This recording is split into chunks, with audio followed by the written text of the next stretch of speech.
7 Strategies for Wealth and Happiness by Jim Rohn. Chapter 11. The Day That Turns Your Life Around. We have come a long way together. In this book, I have shared a feast of ideas with you, strategies that are sure to satisfy your appetite for wealth and happiness.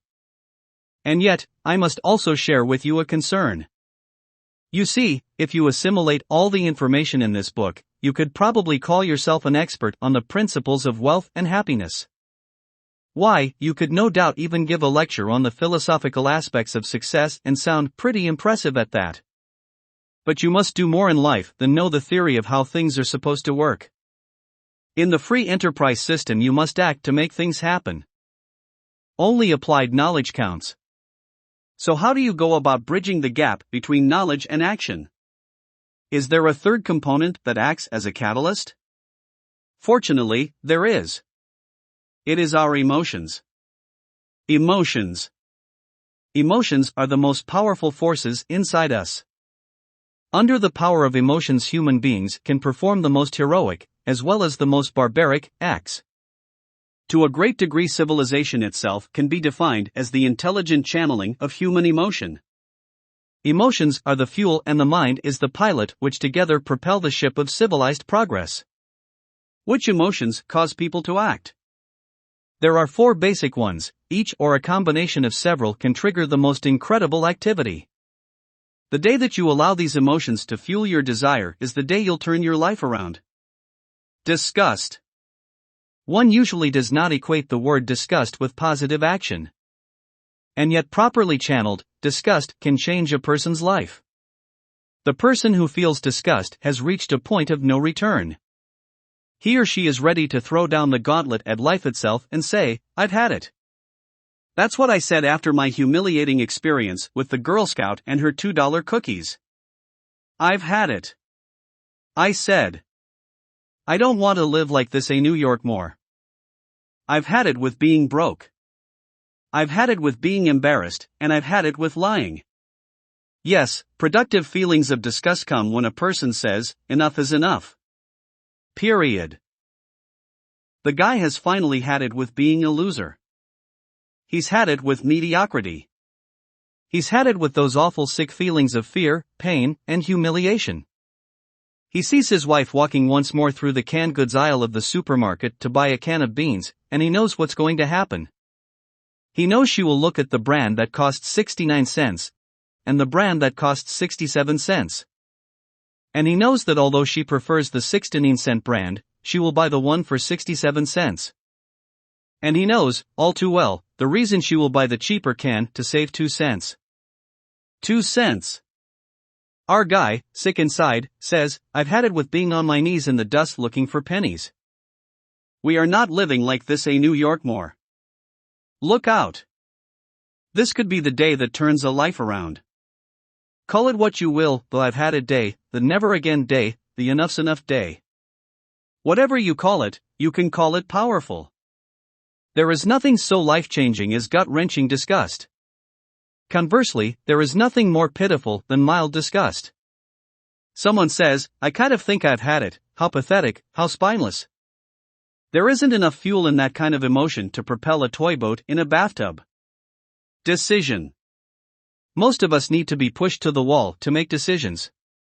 And once we reach that point, we have to deal with the conflicting emotions that come with making them. We have reached a fork in the road. Now this fork can be a 2-prong, 3-prong, or even 4-prong fork. No wonder that decision-making can create knots in our stomachs, keep us awake in the middle of the night, or make us break out in a cold sweat. Making life-changing decisions can be likened to internal civil war. Conflicting armies of emotions, each with its own arsenal of reasons, battle each other for supremacy of our minds. And our resulting decisions, whether bold or timid, well thought out or impulsive, can either set the course of action or blind it. I don't have much advice to give you about decision-making, except this: whatever you do, don't camp at the fork in the road. Decide. It's far better to make a wrong decision than to not make one at all.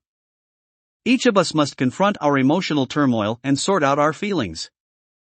As one young entrepreneur said to me after deciding to risk all and start a new business, I have given up on the idea of getting rid of the butterflies in my stomach.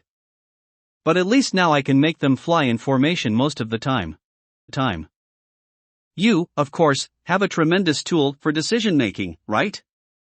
If you did the exercises on goal setting, you didn't you? If not, it's not too late to do them now. You have a long-range and short-range plan for your life. All you have to do now is decide to act by showing the proper desire. Desire. How does one gain desire? I don't think I can answer this directly because there are many ways. But I do know two things about desire. 1. It comes from the inside, not the outside. 2. It can be triggered by outside forces. Almost anything can trigger desire. It's a matter of timing as much as preparation.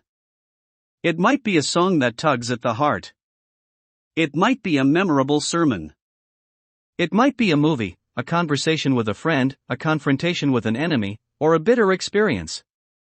Even a book such as this one can trigger the inner mechanism that will make some people say, "I want it now." Therefore, while searching for your hot button of pure, raw desire, welcome into your life each positive experience. Don't erect a wall to protect you from experiencing life. The same wall that keeps out disappointment also keeps out the sunlight of enriching experiences. So let life touch you. The next touch could be the one that turns your life around. Resolve. Resolve says, "I will." These two words are among the most potent in the English language. I will. Benjamin Disraeli, the great British statesman, once said, "Nothing can resist a human will that will stake even its existence on the extent of its purpose." In other words, when someone resolves to do or die, nothing can stop him. The mountain climber says, "I will climb the mountain. They've told me it's too high, it's too far, it's too steep, it's too rocky, it's too difficult. But it's my mountain. I will climb it. You'll soon see me waving from the top, or you'll never see me, because unless I reach the peak, I'm not coming back."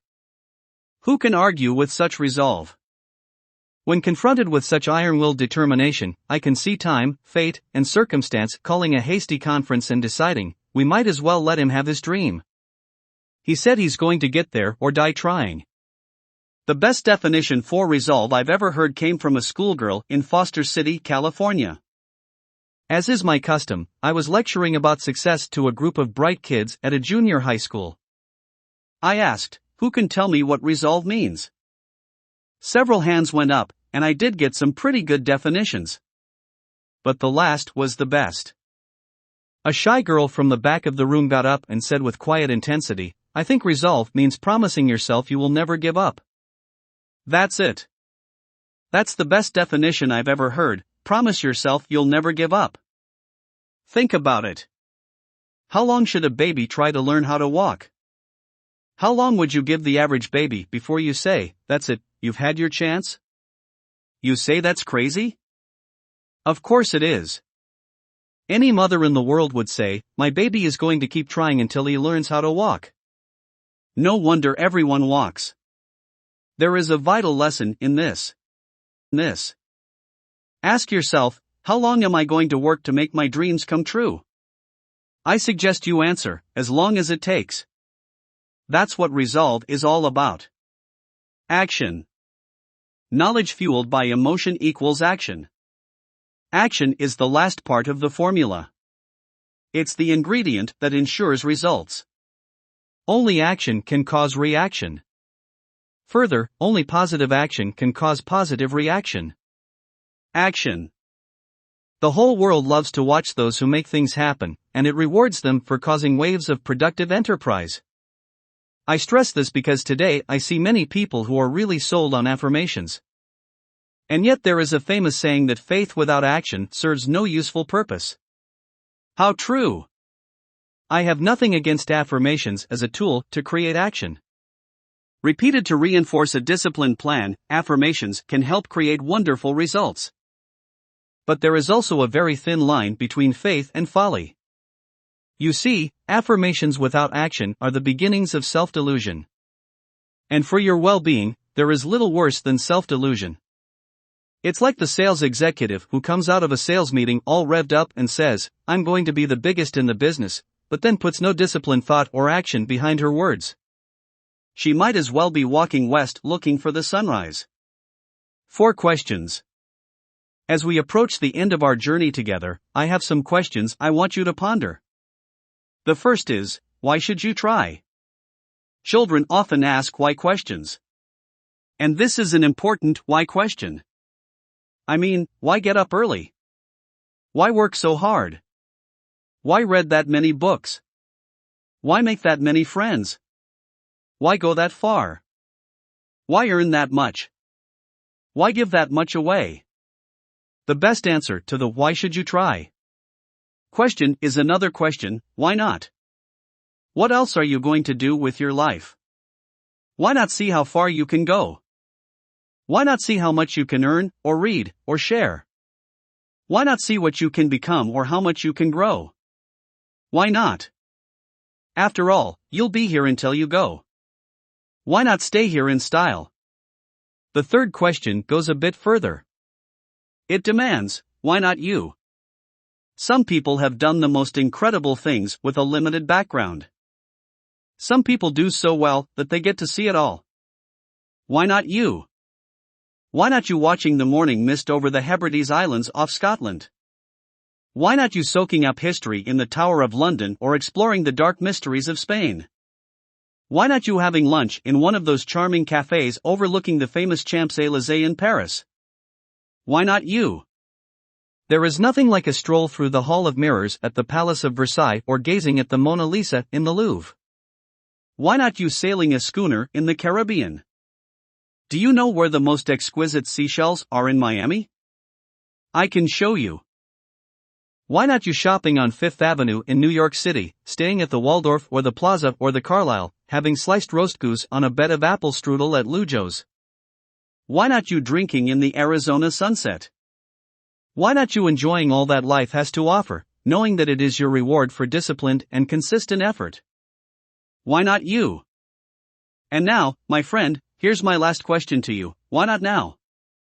Why postpone a better future when so much that is wondrous awaits your command? Get at it today.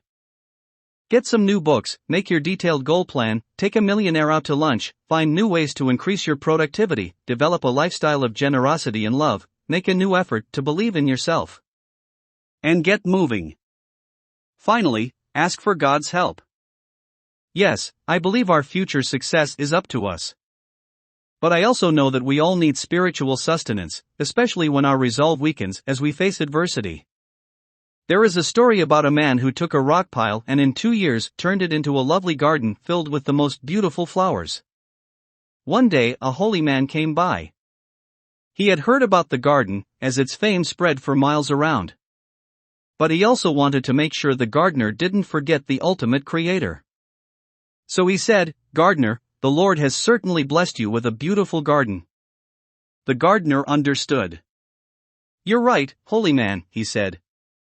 "If it weren't for the sunshine, the rain, the soil, and the miracle of the seed and the seasons, there would be no garden at all.